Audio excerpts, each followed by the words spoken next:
On the night of June 4th, 1960, four teenagers camped on the shore of Lake Bodom near Helsinki.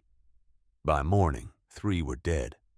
The fourth, Niels Gustafsson, was found badly injured on top of the collapsed tent. No weapon was found. No footprints. No DNA. The crime scene had been trampled by investigators, soldiers, journalists, and curious bystanders before it was secured. The day after the murders, a man named Hans Assmann, rumored to be a former KGB agent, checked into a Helsinki hospital. His fingernails were black with dirt. His clothes had red stains. He was never charged. In 2004, 44 years later, police arrested Gustafsson, the survivor. DNA technology, unavailable in 1960, had, they said, produced new evidence. He was acquitted the following year. The perpetrator of the Lake Bodom murders has never been identified. We found something in the hospital admission record, the one filed by Assmann on June 5th, 1960, that investigators in 1960 saw and did not act on, and that the 2004 investigation did not revisit. June 4th, 1960 was a Saturday evening in Finland, the beginning of the long Scandinavian summer, the kind of night that doesn't get fully dark, when the sky stays pale and pale blue well past midnight. Four teenagers from Espoo, a city just west of Helsinki, had planned a camping trip to Lake Bodom. Bodom in Järvi, Lake Bodom in English, was a well-known recreational spot, the kind of lake that Finns had been swimming and camping at for generations. It was not remote or dangerous. It was a familiar place. The four were Niels Gustafsson, 18, and his girlfriend Mila Ermeli Björklund, 15, and Seppo Boisman, 18, and his girlfriend Anja Tuulikimäki, 15. Two couples, a tent borrowed for the occasion, food, fishing gear, the ordinary equipment of an ordinary summer night. They set up their tent on the shore. They went to sleep. Sometime in the early hours of the morning, between midnight and 6 a.m., based on the best reconstruction investigators could produce, something happened at the tent. By 6 a.m., Mila Ermeli Björklund, Seppo Boisman, and Anja Tuulikimäki were dead. Their skulls had been crushed, probably by a large rock or similar blunt object. Björklund had also been stabbed, before and after death. She had been moved to the top of the collapsed tent. Her body was found in a specific position that suggested deliberate placement, rather than the random distribution of violence. Niels Gustafsson was found on top of the tent, badly injured. He had a broken jaw, multiple bruises, a concussion. He was alive. The tent had collapsed. Some of the victim's clothing and personal belongings were found approximately 500 meters away from the site, moved there by someone, for reasons that were never explained. The key to Boisman's motorcycle had been taken. The motorcycle itself had not been stolen. The key to a vehicle that wasn't taken. Clothing moved 500 meters. One person alive. These details were documented. They were never adequately explained. The investigation of the Lake Bodom murders began badly and did not improve. When Finnish police arrived at the scene, they had little experience with crimes of this scale and complexity. They documented what they could, but the scene was not secured effectively. And in the hours that followed, soldiers were called in to assist with searching the area. Journalists arrived and photographed the site, and members of the public came to look. By the time anyone understood the full significance of the physical evidence at the scene, the ground around the tent had been walked over by dozens of people. The footprint evidence, which might have told investigators how many perpetrators there were, where they came from and where they went, was gone. irretrievably. Some clothing belonging to the victims, found at the 500-meter distance, was recovered. Some items were never found. The investigators who searched the area were themselves contributing to the destruction of the evidence they were looking for. Gustafsson, the sole survivor, was questioned. He had no memory of the attack. This was consistent with the severity of his head injuries. He could not describe the attacker or attackers. He could not explain why he had survived when the others had not. He was not considered a suspect in the initial investigation. The investigation produced 3 primary suspects over the following years. None were charged. The murders became the most famous unsolved crime in Finnish history. Children were warned not to go out after dark because the killer was still somewhere. The lake acquired a different kind of reputation than it had before that June night. Assmann was a German immigrant who had settled in the Espoo area. He was a recluse by most accounts, not sociable, not integrated into the local community, known to the people nearby, but not known by them. In the years before and after the murders, he was associated with rumors that his background was more complicated than his official story suggested. The rumors involved specifically intelligence work. The claim, never verified, that he had been connected to Soviet intelligence. KGB connections were attributed to him without documentation. What is documented is this. On June 5, 1960, the day after the Lake Bodom murders, Assmann checked himself into the Helsinki Surgical Hospital. When he arrived, his fingernails were described as black with dirt. His clothing had red stains. He told hospital staff that he had been in the woods. He gave an explanation for the stains. Finnish investigators who reviewed the hospital record in 1960 noted the admission. They interviewed Assmann. He provided an alibi. The alibi was investigated. It was not disproven. He was not charged. Assmann remained a person of interest in discussions of the case for the rest of his life.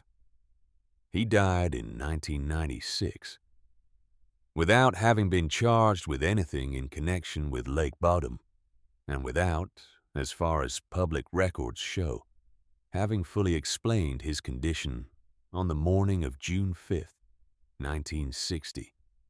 What Assmann told the hospital staff to explain the stains, and what the hospital record contains, and what the police file from 1960 records as his explanation, these are 3 things that, when compared, do not perfectly align. We found the hospital admission record. The explanation Assmann gave the hospital that morning was not the same explanation that appears in the police interview summary conducted later that day. Carl Valdemar Gillström was, in many ways, the most straightforward suspect the investigation ever produced. He ran a kiosk business on the campgrounds near Lake Bodom. He was known in the area for his hostility toward campers. Not mild irritation, but genuine hostility. He had been documented cutting tent stakes out of spite. He had thrown rocks at visitors. He was, by multiple accounts, an extremely volatile man whose relationship to the lake and its visitors was characterized by a resentment that he did not try to conceal. After the murders, a neighbor reported that Gillström, in a state of intoxication, had confessed to committing them. Gillström denied this when sober. He was investigated. Investigators found his behavior suspicious but could not establish a case. He was not charged. Gillström died in 1969. He died on June 6, 1969, the 9th anniversary of the murders. In the same year, a man named Pentti Sorninen, a violent criminal who had confessed to the Lake Bodom murders to a fellow prison inmate in the 1960s, died. He hanged himself, also in 1969, also on June 6th. 2 men connected to the Lake Bodom case one a confessed suspect, one a primary person of interest. Both died on the same date in the same year. The anniversary of the murders. We are not claiming this is evidence of anything. We are noting that it has never been publicly examined as anything other than coincidence. In March 2004, Finnish police arrested Nils Gustafsson. He was 62 years old. He had been the sole survivor of the Lake Bodom murders for 44 years. He had spent those 44 years living with what happened, or not living with it, in ways that outsiders cannot assess. He had not been a suspect in the original investigation. The arrest was based on DNA evidence. Finnish forensic scientists had re-examined physical evidence from the case using technology that did not exist in 1960. The analysis of blood samples from the tent, police said, supported Gustafsson's involvement. The district court of Espoo ordered him imprisoned pending investigation. He was acquitted in 2005. The acquittal came after the defense demonstrated significant problems with the prosecution's forensic analysis, specifically with the interpretation of blood evidence that had been stored for 44 years under conditions that affected its reliability. The court found the evidence insufficient. What the Gustafsson investigation produced, beyond its failed prosecution, was a detailed re-examination of the 1960 crime scene evidence. This re-examination generated new material, new analysis, new documentation, new questions about aspects of the case that had not been adequately addressed in 1960. One of those aspects was Hans Assmann's hospital admission on June 5, 1960. The 2004 investigation team had access to the hospital record. It was part of the documentary file assembled during the original investigation. They noted it. They did not pursue it. We asked a forensic document analyst to compare the hospital admission record with the police interview summary from the same day. The comparison produced a specific discrepancy. The discrepancy involves the explanation Assmann gave for the stains on his clothing, what he said to the hospital, and what was recorded as having been said to police. They are not the same. Lake Bodom is still there. The campsite where the 4 teenagers pitched their tent in 1960 is still there, more or less. The lake is still used for recreation. Finns still camp there, swim there, fish there. The lake has not become a monument or a closed site. It has remained what it always was, a body of water near Helsinki, now carrying a history that most of its visitors know at least the outline of. The tent from the 1960 murders was preserved. In 2023, it was displayed at the Police Museum in Tampere, Finland, a physical artifact of a crime that produced no conviction, conserved for the historical record of an event that remains officially unresolved. The perpetrator has never been identified. 3 suspects emerged in the years after the murders. 2 of them are dead. One of them, Gustafsson, was tried and acquitted. The acquittal was not a finding of innocence. It was a finding that the evidence was insufficient to convict. Assmann's hospital admission on June 5, 1960 remains unexplained in its discrepancies. Gillström's alleged drunken confession was never formally investigated to a conclusion. Zoinninen's prison confession was dismissed on the grounds of his age, 14 at the time of the murders. Without, it appears, a complete investigation of whether a 14-year-old acting alone could have done what was done. The investigation of 1960 was damaged by the destruction of the crime scene. The investigation of 2004 focused on Gustafsson and, when that failed, produced no alternative direction. The case is cold. The discrepancy in the Assmann record is still there. Here is what we know. On June 4th to 5th, 1960, 3 teenagers were killed at Lake Bodom, Finland. The crime scene was destroyed before it was secured. Nils Gustafsson survived with serious injuries and no memory of the attack. Hans Assmann arrived at a Helsinki hospital the following morning with black fingernails and red stains on his clothing. Carl Gillström allegedly confessed while drunk and died on the 9th anniversary of the murders. Pentti Soininen confessed in prison and died on the same anniversary in the same year. Gustafsson was arrested in 2004, acquitted in 2005. The discrepancy between Assmann's hospital statement and his police interview summary has not been publicly addressed. Here is what we don't know. Who killed the 3 teenagers? Why Gustafsson survived? What Assmann was doing in the woods on the night of June 4th?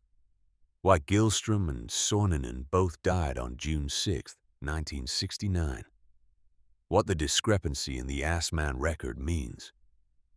And whether the investigation that destroyed its own crime scene in 1960 ever had a realistic chance of finding the answer. We're laying out what we found. You decide what it means. If you know something we don't, you know where to find us. Subscribe, share this, and leave a comment, because the tent is in a museum now, and the lake is still there. And whoever did this has been gone for more than 60 years, or hasn't gone anywhere at all.